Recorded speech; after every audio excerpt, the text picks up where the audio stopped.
We've been walking through a series that we've called The Startup. I'll just put this here for now. We've been walking through a series called The Startup. And it's inspired by the book of Acts and by the events that happened with the very first church. And the steps that we've walked through up to this point are the window of insanity. The second step is kicking butt and taking names. Third step is momentum blockers.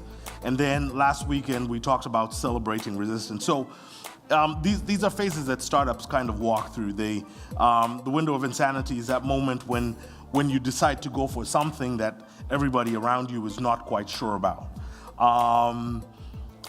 For some of us, we have people in our lives that actively tell us that we're insane to go for these things. And in the early church, you see it.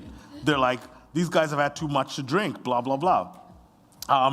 Then the next stage that comes right after that is it's things are going okay. They're not going amazingly. You have bumps in the road and whatever, but because it's so early in the journey and you're so idealistic about your vision, you're kicking butt and you're taking names and you're breaking new ground and you're being super creative. And then right after that, you meet people that are well-meaning, momentum blockers. They're well-meaning. They want to give you meaningful advice about the journey ahead, and they're going to put bumps in your way. And we used our example as Pivot 613 to kind of talk through that, to say we had a lot of momentum blockers initially when we started, and it robbed us of our momentum, because in the initial stages of a startup, really you should allow the startup people a lot of room to try things and move fast and break things, because they will need that momentum for the next stage. And the next stage is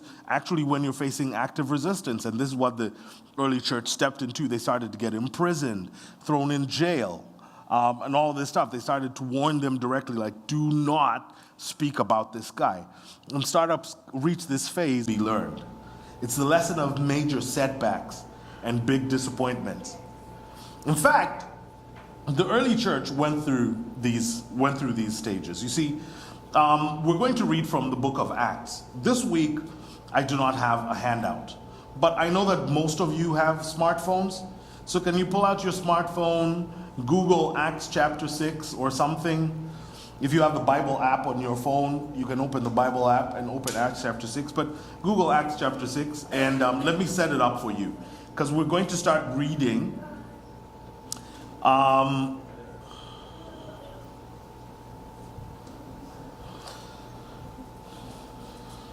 We're going to start reading, I believe, at verse 54.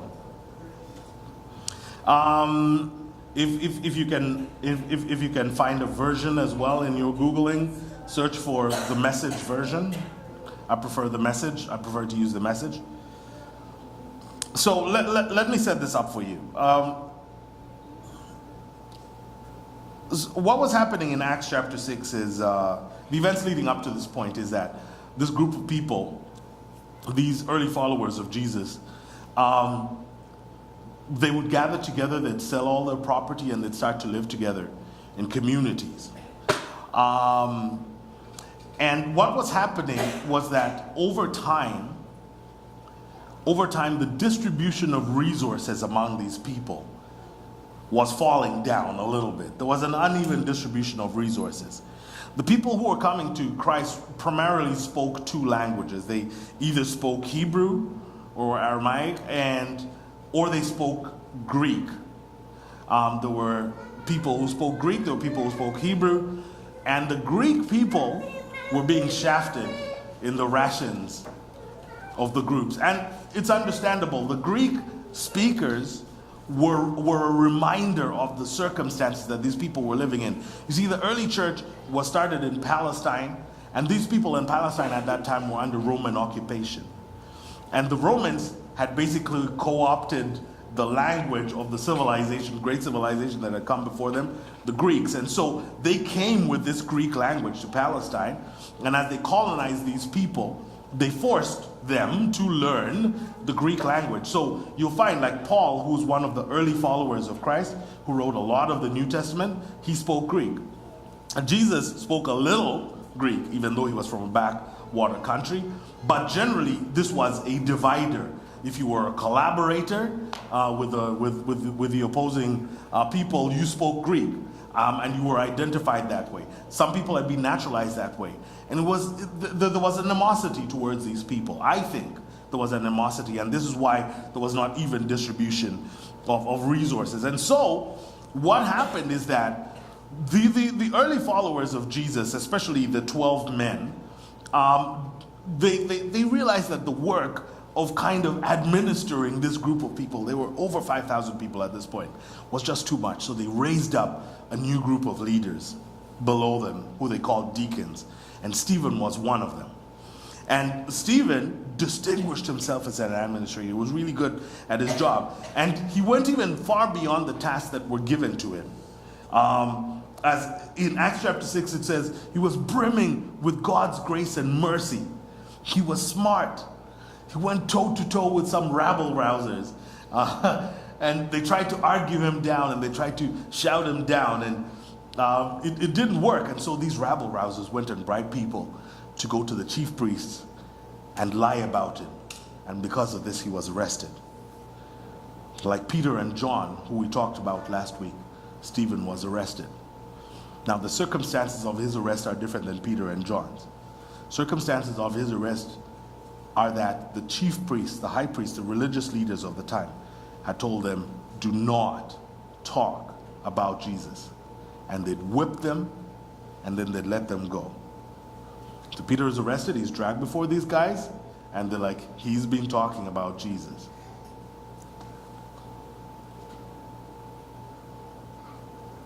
They sold him out.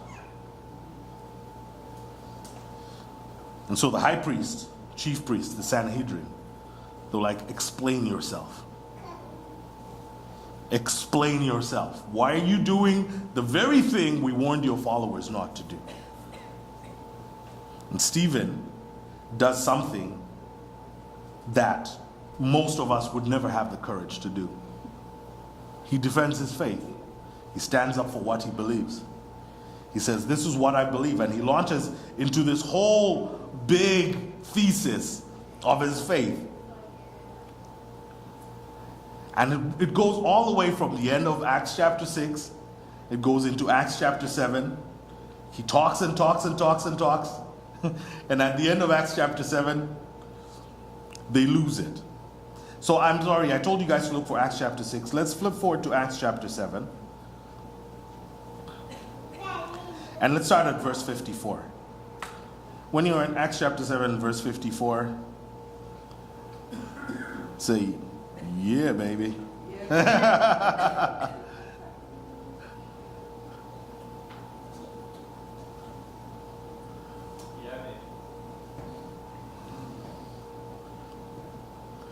It's not a short chapter. He was talking for a while. So verse 54. He's talking, he's mid-sentence, and this is what happens. At that point, they went wild. A rioting mob of catcalls and whistles and invective. But Stephen, full of the Holy Spirit, hardly noticed he only had eyes for God, whom he saw in all his glory, with Jesus standing at his side. He said, oh, I see heaven open wide and the Son of Man standing at God's side. Verse 57, yelling and hissing, the mob drowned him out. Now in full stampede, they dragged him out of town and pelted him with rocks. The ringleaders took off their coats and asked a young man named Saul, we'll talk about Saul in the weeks to come. Verse 59, as the rocks rained down, Stephen prayed, Master Jesus, take my life. Then he knelt down, praying loud enough for everyone to hear, Master, don't blame them for this sin. His last words. Then he died. Let's keep going. Acts chapter 8, verse 1. That set off a terrific persecution of the church in Jerusalem. The believers were all scattered throughout Judea and Samaria. All that is but the apostles. Good and brave men buried Stephen, giving him a solemn funeral. Not many dry eyes that day. Verse 3, and Saul just went wild, devastating the church, entering house after house, dragging men and women off to jail. Forced to leave home base, the followers of Jesus all became missionaries. Wherever they were scattered, they preached the message about Jesus. We'll stop right there. This startup church enters into this place of major setback, major resistance, major devastation. Every startup is familiar with this, every company, every organization. People that are taking risks with their lives, even marriages. You're familiar with this moment where you hit the first big snags, and it is devastating and it is heartbreaking to walk through these moments. And it was a lesson that the church would have to learn for many years after this. And the more that I thought about this passage, there were things that I could share, there were ideas that I had, but I thought that it might be better if I asked a friend of mine to come and share with us. So I'm going to interview one of my friends in just a minute. And this is my friend Peter. Some of you have met him.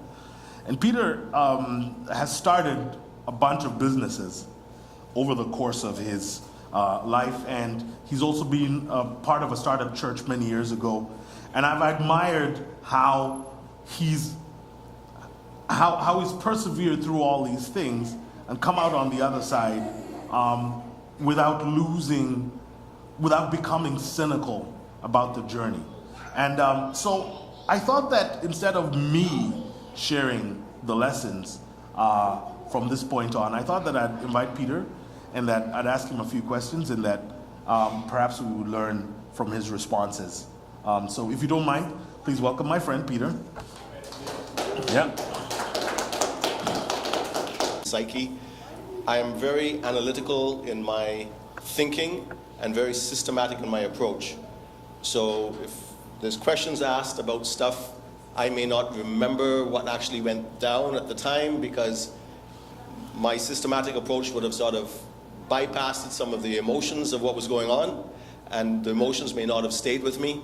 So maybe Paulo can remind me of some of the feelings I was having at the time, because I may have told him how I was having, upsetness or whatever, and now he's asking me, I'm going to go, everything was fine. But we'll see how it goes. Yes, we've been friends for 15 years, and Peter has been really good with sharing very important lessons with me at pivotal points in my life. So you've started a few businesses. You've been involved with startups over the years. Could you tell us a little bit about that? Yes. So I don't feel that I'm entrepreneurial by nature. My background is management. I was with Hilton Hotels for many years.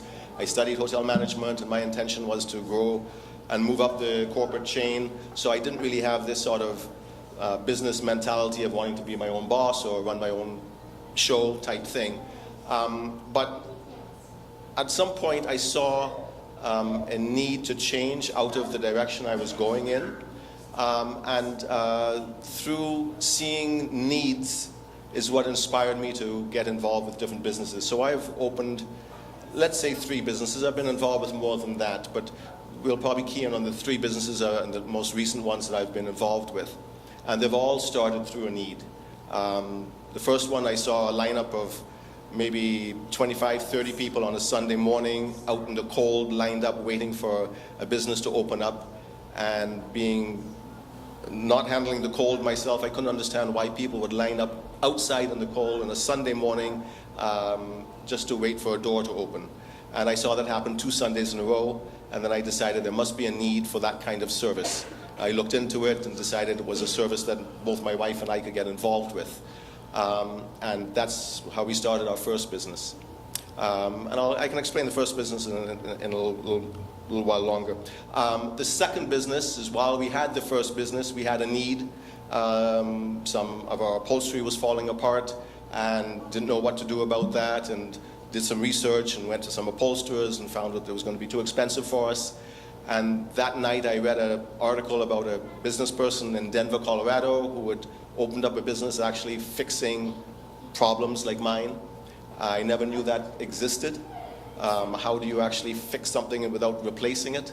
And so I phoned to try and get some information. He happened to answer the phone because his secretary was at lunch, and he and I had a great chatting about stuff, and there was a meeting of the minds, and I found out they were looking to expand into Canada. And so we got involved with that as a business because we had a need, and it was a way of solving our needs and others.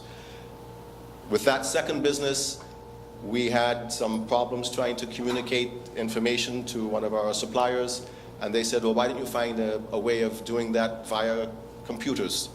And I knew nothing about computers, as Paulo can tell you. Couldn't understand why I'd want to get involved with a computer when I don't know how to use one. But she persuaded me that a computer would be the way to go. So we looked into computers and systems, and then I got involved with designing a computer system for driving other businesses like myself. And that is how we opened the third business. Each time that we got involved with businesses, there were businesses that were, I'd say, cutting edge or on the forefront of the industry itself.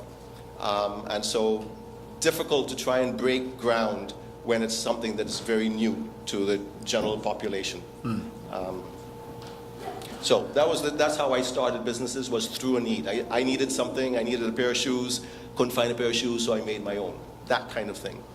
So, from what you've described, businesses were ahead of their time when you started them. Absolutely. Did they take off like a bullet? Was it tough slogging at the beginning? How was it at the beginning? So slow. So being analytical and very systematic, I would have done a business plan. And my business plan would have had a cash projection and saying, you know, the first month you open up, you're going to have 3 customers, and the second month you're going to have 5. And I did that sort of thing, and then I just worked the plan. So the first month I said only 3 customers, and maybe that's what we got. But the second month we didn't hit my projection, and the third month we didn't hit my projection. And so I would say that in all cases it was slower than anticipated. Tell me, yesterday we were chatting about this, and you were telling me the story of your the first business that you started when you left Toronto came to Ottawa.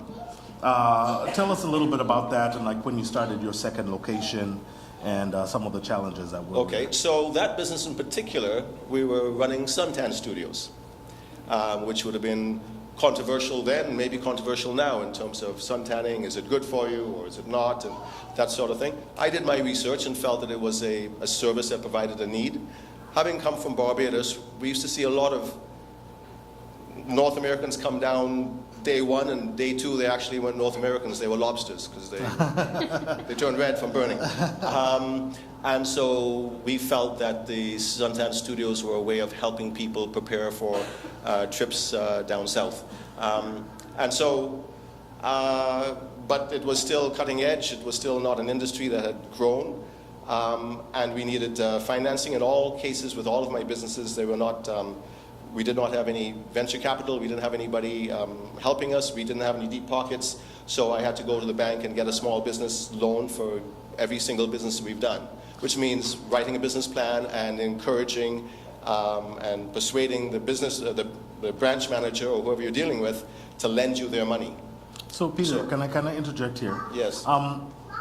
Suntanning is ubiquitous right now. What was happening at the time that it was cutting edge, that it was different? What did it look like at the time? What did the businesses look like at the time? In those days, a suntan studio wasn't a studio, it was a suntan parlor, and wasn't even a parlor, it was usually the back of a hairdressing salon. So you'd go to a hairdressing salon, and the last 2 rooms at the very end or the back or around the corner was where they would have a suntan bed. So it was pretty sketchy. Yes, it would have been considered sketchy. And so what we opened up was a very professional looking one that would have the same sort of front face as a dental office or a doctor's office would be, with a professional front desk and bright and airy, and things very, very bright and very informed, that sort of thing. But in terms of startup, we went to the bank manager, and I said to the bank manager, I don't think that you'll be able to approve a loan for us. We were encouraged by the teller to come and see you, but we're looking at opening up a suntan studio. And she said, well, that's fine. I said, okay, I'm looking at quitting my job, which means we're not going to have any supported income. She said, that's fine. We're looking at selling our house, so you will not have any collateral for if things don't work out. And she said, that's fine. I said, okay, we're looking at leaving town, and we're going to open somewhere else. And she also said, that's fine. So based on our business plan, we were approved a loan to move from Toronto to Ottawa, which was not a base for us, but we felt that Ottawa was a good market for what we wanted to do. And so we opened up in a strange city, having no friends as a base to sort of come and support our business. And that was the genesis of our first business. Wow. We opened a second studio. So in terms of the failings and that sort of thing, and I may be getting ahead of you. Yeah, it's okay, we'll get there, yeah. But, so yeah, I was saying the first week or the first month we were hitting projection, and then the second and third we weren't. And then we started getting very scared. How are we going to survive? I had a young family with 2 kids. My wife was working in the business with us, so we had no other income coming in. And the only thing I could think of was maybe working at night, delivering the Ottawa Citizen. Work from 12 at night till 5 in the morning, driving around and delivering papers, and then rushing to work or that sort of thing. My wife used to work the morning shift. I took care of the kids. Then I'd take the bus and relieve her, and she'd take the kids home, and then I'd work the night shift, and I'd leave at 10 o'clock at night and get home, and that's how our days proceeded. But things were going really tough, and so we thought, we'll have to get another job. I'll have to get another job somehow. After 5 months, corners turned. I was projecting my business plan based on other information. I was based on Toronto and the Toronto market, not on the Ottawa market. And sometimes when we look at things, we don't consider all of the necessary input of information, and we look at one model and we go, well, that model works, it should be able to work here. Sometimes it's not transferable that easily. But after the 5th month, then things started picking up. And within the first winter season, we were doing over 100 customers a day, to the point where we had to buy more equipment. And then we did more, and then we had to buy more equipment. After the 2nd year, we decided that we had to open up a second suntan studio. And this time I decided to choose an area that I felt was going to be a dynamite location. I did more market research. We did a count of traffic flow by the door, and it was 3 times what we had from the original store. Yeah. So there was no way this one's going to fail. This one was going to be certainly successful. And that wasn't the case. And I remember counting the cash at the end of the day, and it was always lacking. And this one night in particular, I decided to pray, and I said, okay, God, just show me $45. $45 was nothing. But at least show me something. Show me $45. And, we still had 2 hours to go, and somebody came in and bought a package, and I had $45. I went, okay, now that was too easy, God. I should have asked for more. Sorry, I know I shouldn't do this to you, but show me $90. And at the end of the night, and another person came in, and they bought some. And at the end of the night, I counted up, and it was $75. Still a lot more than we were doing. And I thought, okay, that's not $90. So you didn't give me what I asked for, God, but you certainly gave me more than we've had up to now. I got to be grateful. But it wasn't $90. And then I looked under the till, and we would put any post-dated checks that we had that weren't good for that day, we'd put under the till, and then when it was the right day, we'd pull it out and deposit it. I looked under the till, and there was $15 for that day. $90 as I asked. And I have other stories that are similar, where my faith has never been strong enough. And I test God. And you're not supposed to do that. But God has always come through. That's so cool.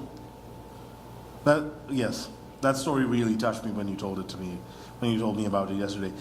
So the businesses are going, you're hitting bumps in the road, but you have enough momentum to go forward. When did you experience your first setbacks or disappointments? That is where the mental is not going to come in. Yes. Because I can't remember a huge setback by itself.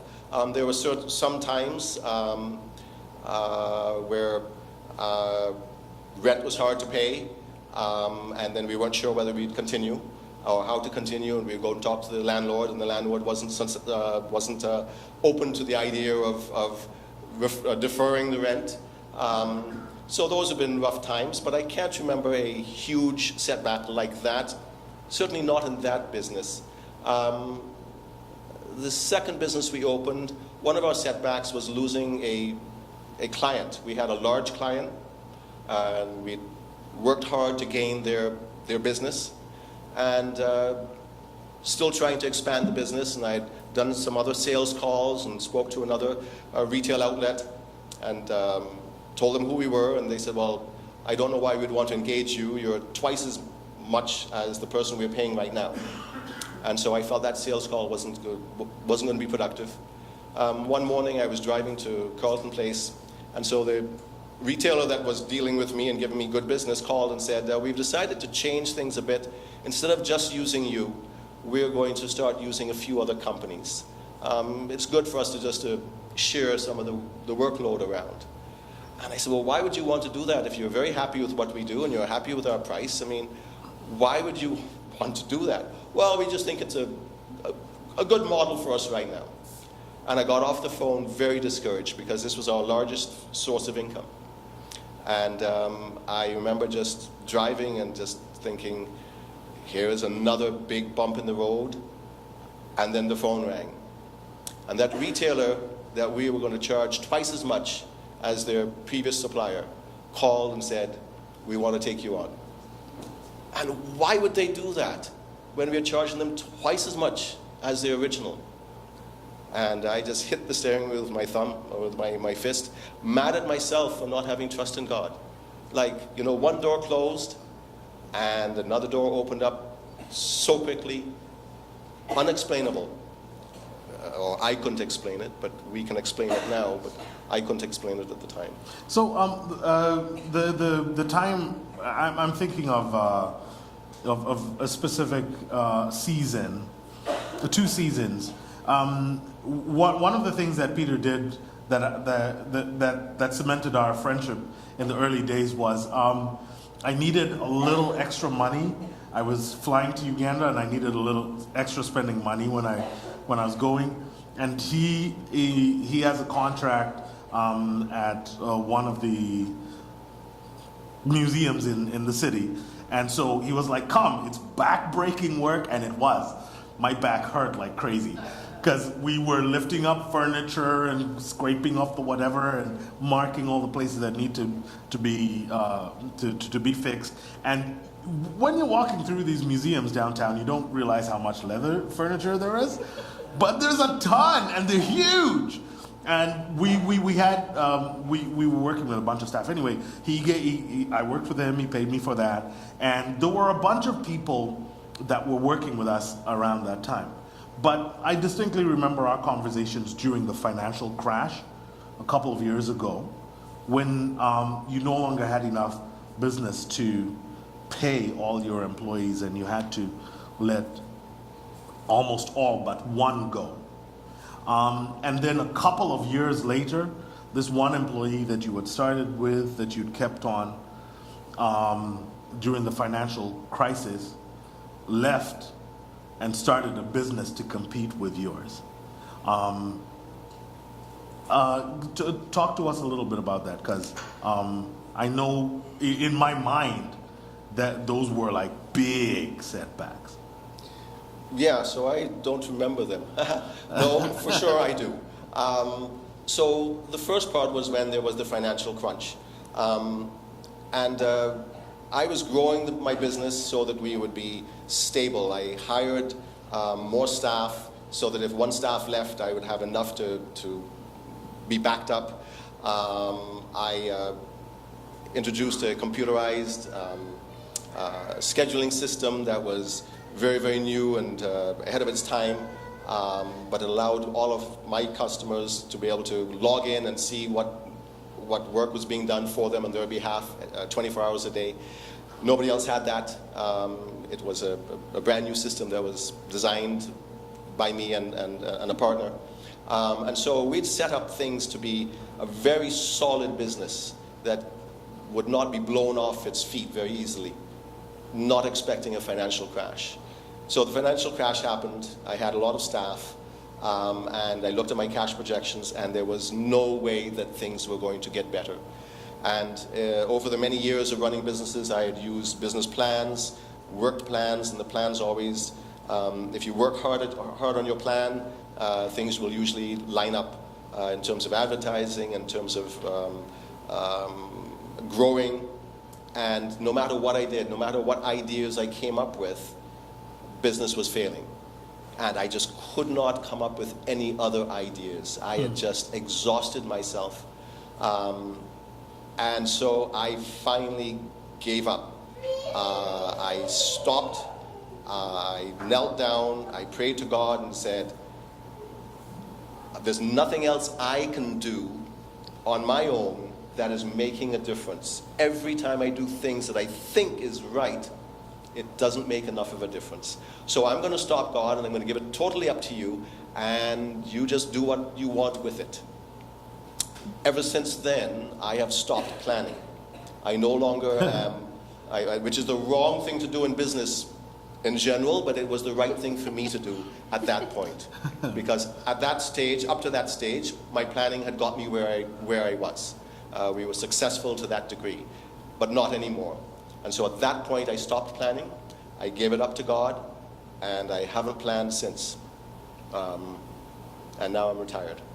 So God had brought me through that. The other bad part was, so I had to let go everybody except one staff member who was with me for the longest while, who we thought we'd end up giving the business to and let him continue. Not understanding that he actually had his own plans, and he decided to quit the company and then, as Paulo said, compete against us. Although I got him to sign a non-compete agreement, but I let him off the non-compete agreement because he said he would never compete against me. And I said, well, that's fine. And I let him off the non-compete agreement, and then within a year, he was knocking on my customers' doors. And that certainly hit me hard. And it still brings back bad memories when I think of it. But God has still been good to us in that he has not been able to knock on the doors hard enough to be able to remove the clients that were loyal to us, still to this day stayed loyal to us. So you've talked about the lesson of not planning, and thank you for saying it's not for everyone. No. It's a lesson that myself and Evelyn have been learning. Is every time I struggle and I try and make something happen for myself, it doesn't work out. Other people who follow the same processes, who apply or knock on doors or bang down doors, they get through in a way that I don't. And I think that for me it is a lesson that God is teaching me. So in the same way that you say don't take that advice, I do the same thing. I go, this is the lesson that I'm learning, that God is teaching me. God might be teaching you a different lesson, so don't do what I do in this case. I found that interesting. But what are the lessons? What other lessons? Well, so I would say if you've already done a startup and you're down a path and things aren't going in the direction you feel that you expected them to, I think what you need to do is reevaluate your mission statement or your business plan. Because you made a statement or a plan earlier based on information you had once upon a time doesn't mean that you can't change it. Doesn't mean that things have changed in the environment or that your thoughts were wrong at the time and you need to then reevaluate and make changes. Kick out what is bad, embrace whatever is good in your mission statement or your business plan, and then go forward with confidence. Having reevaluated and you've now decided, okay, we're going to make this little turn, then go forward with confidence on that turn, because confidence pushes you past lots of other small hurdles. When we shooken in our confidence, then the small little bump can drop and knock you off the bike. But when you're really confident that this is the direction you're going, that little bump in the road is just going to be a small bump in the road. So I would say reevaluate and then stick to your resolve. And see the small wins as victories. It's too easy for us to get lost with the negatives, and then we need the big winning sweepstake to solve the problem. And if we don't win the jackpot, then we're still feeling that we're failing. But that's not the case. You know, if you have a small win, take that as a victory and you go, I won that one. And the small victories, the many small victories, eventually will possibly come up to that big win that you were looking for. But I would say reevaluate and then go forward with confidence. And pray. So start with prayer, end with prayer, and plan in between.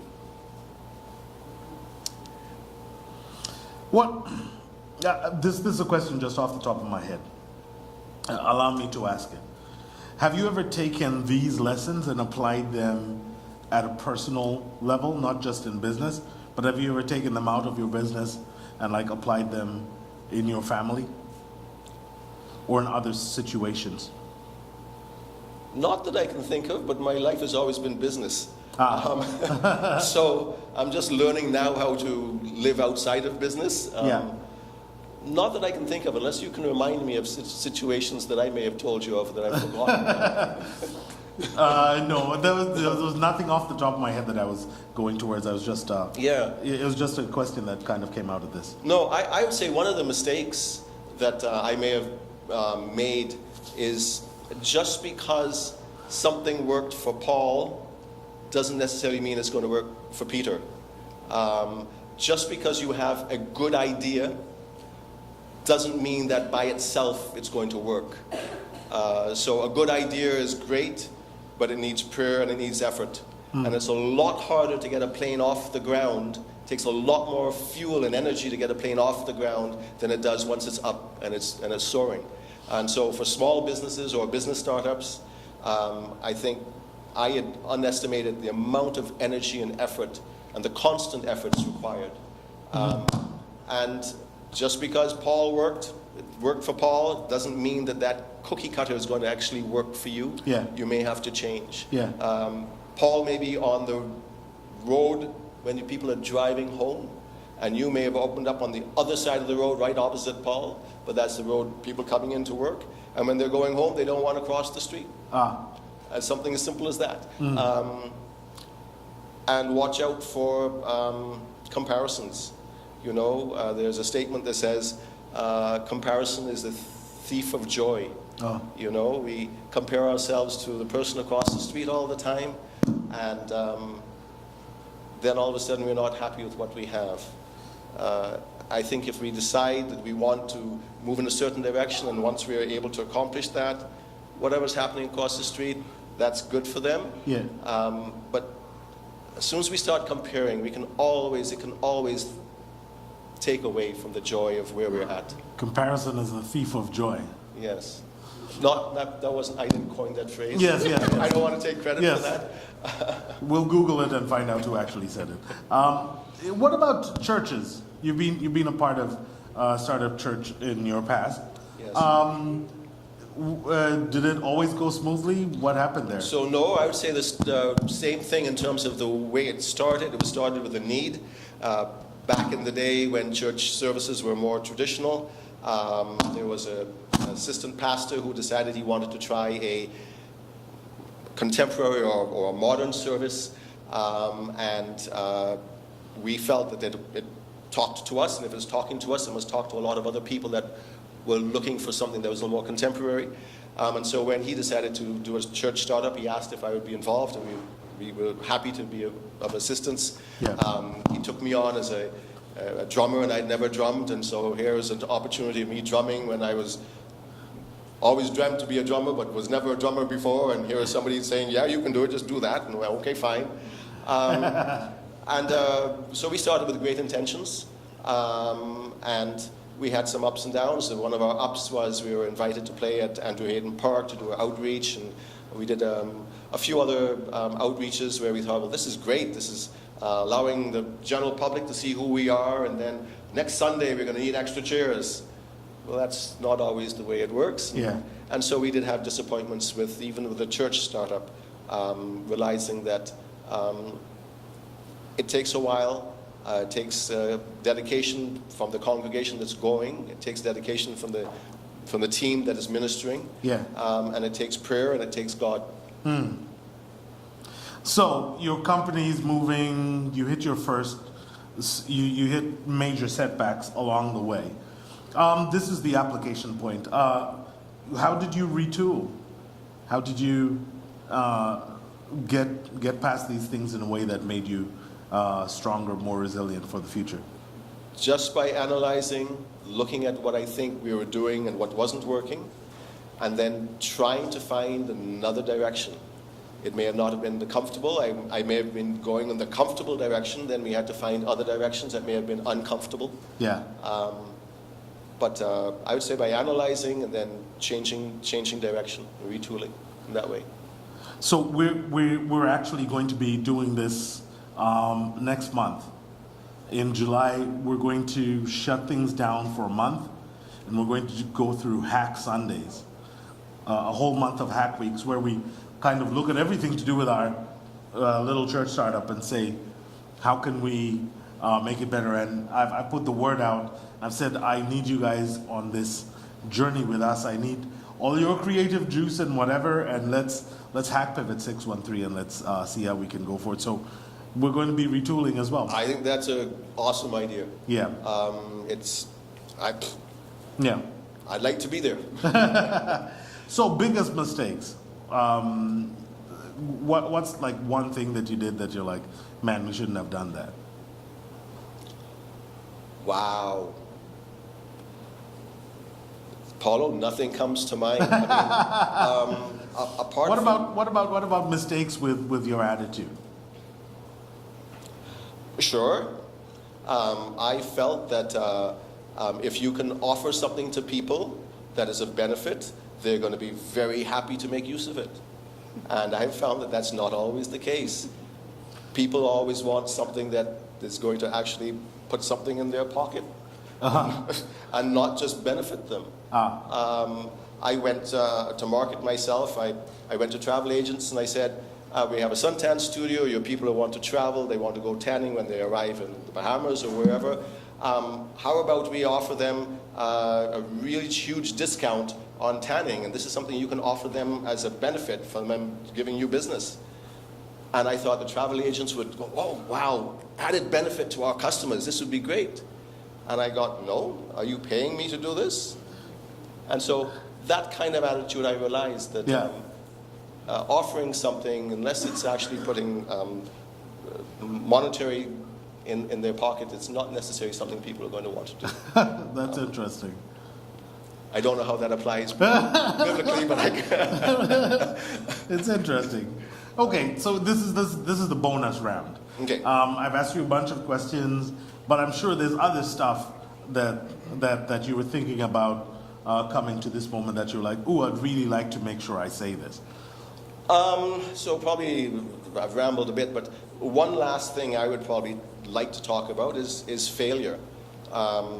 Too often we are scared of failure, and we feel that failure is really a weakening of our system. And I was listening to a psychologist just a couple of days ago. He wrote a book on happiness.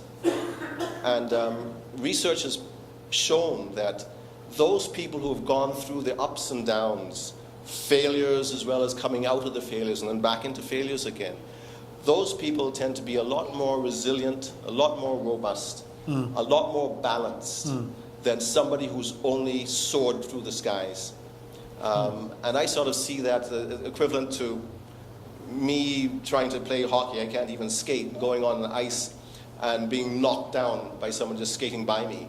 And just how rattled I would be. My whole psyche would be rattled because I'm not used to falling. A 3-year-old is. But, now that I'm 40, I haven't fallen for a while. High five. Thank you. But hockey players who get knocked down every day are back up and back at it again. Yeah. So they're used to the ups and downs. They're used to the failure. They're used to being knocked down. And so I would say, if I'm leaving last bonus bit of information is embrace the failure. Don't let it keep you down, but embrace the failure, because it will allow you to be stronger. It gives you more balance. It allows you to be more sympathetic to others. And it allows you to appreciate the good. When the good's happening to you, if it's always good, then it's no longer anything. But if you've had the bad, when you get the good, then it is good. Wow. And in my case, the failure of being brought to my knees brought me to God. And to me, that's a win. Yeah. Thank you. Thank you. Thank you for sharing that with us. We've looked at it from a hugely business perspective, but I really wanted your perspective, because sometimes as a leader of a congregation, we can almost over spiritualize every single thing, and yet I think that there's good life lessons that we can learn just by hearing your story and going, you know what, this could be a really good application to something that might not even be business related, but could really help me out. So I thank you for sharing your story with us. And for those of you, Peter has not said this, but he's semi-retired. He's not fully retired, and so he still runs his leather restoration business, and he still runs the E-Trace software business, company management business, online company management business. And so I'd like to pray for you as a way to, just honor your time with us. So let's do that.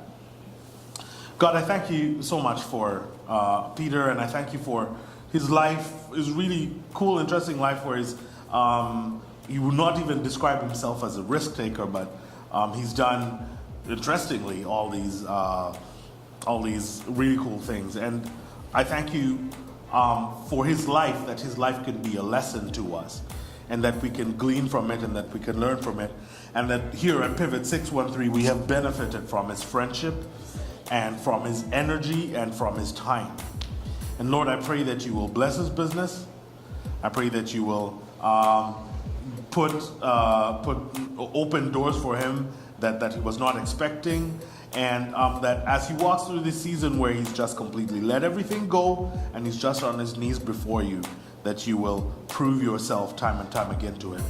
And Lord, for those of us in this congregation at Pivot 613 who are in a kind of startup phase, maybe thinking of starting something new business-wise, or a new venture with our lives, or trying something that we've never done before, I pray that these lessons that we're walking through will remain with us, that we will not forget them, that they will make us stronger, that they will give us energy and momentum for the days ahead.